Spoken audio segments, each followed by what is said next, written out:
What, you think the title's clickbait? I know, your Goku passion erection feels threatened, and that's understandable. But let me just say, your Vegeta passion erection is probably at half-mast right now. Expectant and ready. You're gonna hate me, but it's not Vegeta either. So then, who is it? I'll give you a hint. It's someone who, without Dragon Ball Z and all shows before and after, would have been a hollow, empty version of themselves. Goku is certainly an important dude. He killed all the bad guys minus a couple after all, and of course he doesn't do what he does without the help of his fellow Saiyans, his trusted pickled friend, and some really solid moral support. Here's the thing though, there's someone who makes this alliance of studly heroes possible, and that person is Bulma. Oh what, you don't believe me? Well, don't you worry, it's all gonna make sense. Also, there's gonna be spoilers. We'll say major spoilers for DBZ and minorish spoilers for early on in DB Super. Don't say I didn't warn you. Now then, let's think about this logically, shall we? I think you're gonna like this first point, or at the very least, you won't be able to deny it. What's the name of this show? If you said Dragon Ball Z, you'd be correct. And if you said anything else, then you'd be a real big idiot. But regardless, this show is literally called Dragon Ball Z, which is to say that the Dragon Balls are obviously a central idea to the show. Hell, early on in DBZ, and of course for all of Dragon Ball, one of the most important things our beloved group of characters did was hunt for the Dragon Balls. Sure, the big strong fighters fought the big scary monsters and villains, but you know, that ability to make any wish you want and have it granted by an immortal dragon, one could say that has the ability to move the plot along. Going off that, let's think for a second. Who invented the Dragon Radar? Who opened up the possibility to collect these starry balls in the first place? Bulma. Bulma did. This toad-snot damsel in distress literally created the most important piece of technology in the show. She created the device that drives the plot forward for our heroes from the earliest moments of Dragon Ball to balls deep into Dragon Ball Super. Bulma even becomes more useful than an immortal wish-granting dragon. Shenron becomes useless and even intimidated by the gods which the Z-Fighters are now fighting and fighting with. Shenron, the immortal, lengthy, deep-voiced dragon, couldn't find the Dragon Balls in the universe next door to ours. I won't give too much away, but basically the gang plus the God of Destruction are looking for what are called the Super Dragon Balls in Universe 6, a goal which Shenron is completely useless at. And while the immortal, once highly intimidating dragon reels from embarrassment, our trusted Bulma says all cash, let's go with the original plan and make the Super Dragon Radar. Now, I know I haven't gone into detail about what the gang wants with the Super Dragon Balls, but all you need to know is that Bulma is literally more useful than the age-old dragon who can grant any wish. Sorry, Shenron, you're out of a job. Yeah, you can thank Goku and Vegeta for being super strong and achieving new paradigms of power, but what would any of the Z-Fighters be without the ability to collect the Dragon Balls? And in this case, the Super Dragon Balls. Not to mention, without those magical balls, we all know Krillin would still be dead after Frieza finger-banged him. Krillin, for crying out loud! He's some really solid moral support! And okay, him and the other weak-ass Z-Fighters totally stall Frieza and his army long enough during Dragon Ball Super that Goku and Vegeta are able to make it to Earth in time before Frieza makes it go boom. So maybe Krillin is more than just moral support. And if it wasn't for Bulma, Krillin would still be dead. And remember, anything the Z-Fighters ever got thanks to the Dragon Balls would be cursed with the curse of never happening. So I guess Goku would still be dead too. So this was kind of an obvious point, wasn't it? I mean, one of the first things we ever learned about Bulma is that she's a genius/scientist/inventor/damn girl. And one of the first inventions of hers that we get to see is that trusted Dragon Radar. So maybe all that didn't come as a huge surprise to you. But when it comes to Bulma being the true hero of DBZ, I've got plenty more tricks up my sleeve. Now, I could talk forever about the cool technology Bulma brings to the table, whether that's the spaceship her Krillin and Gohan used to get to Planet Namek during the Frieza saga, her translating the Saiyan Scouter into readable numbers in the Saiyan saga, or any other number of ridiculously useful things she does. There's no doubt that Bulma's tinkering abilities are a crucial asset to the success of our lovely Z-Fighters. But what if I told you she has even subtler purposes that turn out to be way more important than anyone has given her credit for?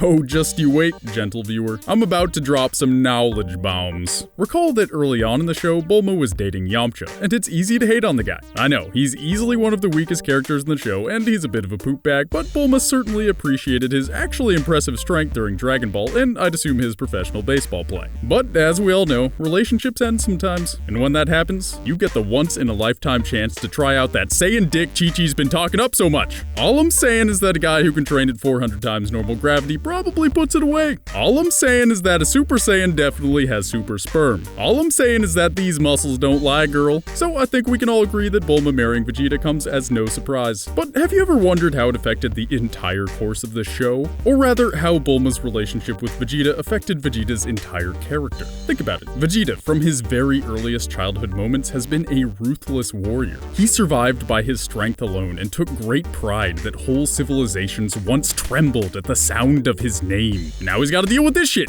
Unwind a little and see what life has to offer you. You're actually kind of cute. What? I'm not kind of... Shut up! Oh, Vegeta is blushing, at least on the inside. And dare I say, for the moment, that makes him a little bit of a softie. Ain't that right, Vegeta? You committer of genocide, you. Not to mention that Bulma has a way of prodding the prince's pride while luring him in with her feminine mystique. What's that awful smell? Oh, it's you. When's the last time you bathed there, bud? You need a bath. Please, this way. Well, what? Do you want me to roll out the red carpet?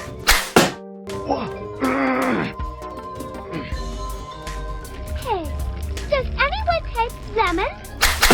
As you can imagine, these interactions and the deeper relationship they imply have changed Vegeta. From the middle of the series in the Android Saga to the very latest episode of Dragon Ball Super, Vegeta has been slowly changing from his ruthless ways. He certainly swings back and forth, don't get me wrong, but he's changed so much since the beginning that towards the end of DBZ, he's willing to sacrifice his life to defeat Majin Buu and save the Earth, even if it didn't work out in the end. And remember that monologue that Vegeta gives as he watches Super Saiyan 3 Goku fight Majin Buu? Remember how Vegeta was finally able to admit that Kakarot was better than him? It's an iconic scene that DBZ fans had been waiting years to see. Would the hardened heart of a pure warrior have been able to make that admission of humility? Indeed, our cold, ruthless warrior was no match for a woman's touch. Goku, on the other hand, totally unaffected. But do you see the point I'm making here? As much as the non-Saiyan and non-fighter characters are dismissed, so much of who the fighters become and how powerful they become are greatly affected by the less powerful among us. It's not always as obvious as, say, Korin and his magical healing sensu beans. Sometimes it's a matter of long-term persuasion, or whatever you want to call it. So I've shown how Bulma helped change Vegeta's personality, but what about his potential? That's the stuff we really care about. Well, guess what? Vegeta owes his ability to go Super Saiyan Blue to Bulma. Vegeta owes her his gargantuan leap in strength during Dragon Ball Super.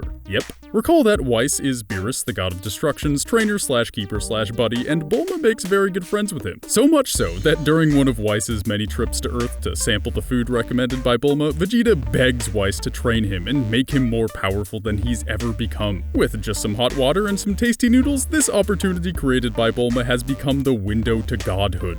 Godhood! And if you're still not convinced that Bulma is the real hero of DBZ, allow me to pull out my trump card. In the very first episode of Dragon Ball, literally the first episode of the entire series, guess who actually finds Goku and brings him to civilization where the rest of his life unfolds? Think of what would have happened if the mean Vegeta in the Saiyan saga had come to Earth but Bulma had never found Goku.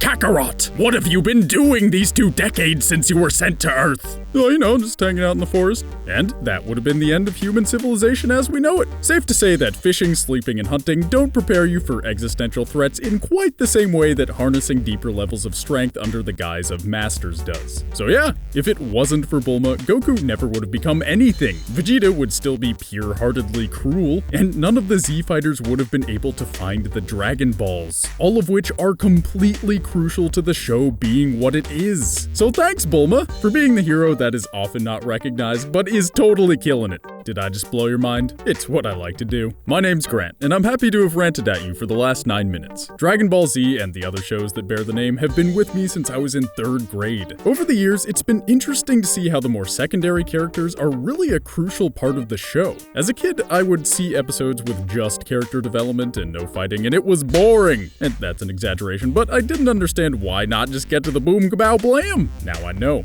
Now you know. Also, happy Mother's Day to Bulma and all the other moms out there. It's not quite Mother's Day, but a lot of people will watch this video late, so happy Mother's Day to the fictional and non-fictional mothers among us. That being said, for more mind-expanding input to your consciousness, consider supporting us on Patreon. Each post in the patron feed is neuron-crafted by the minds of all the boys here at Treesicle, including yours truly. That's a promise! See you all in a few days. Bye, everyone!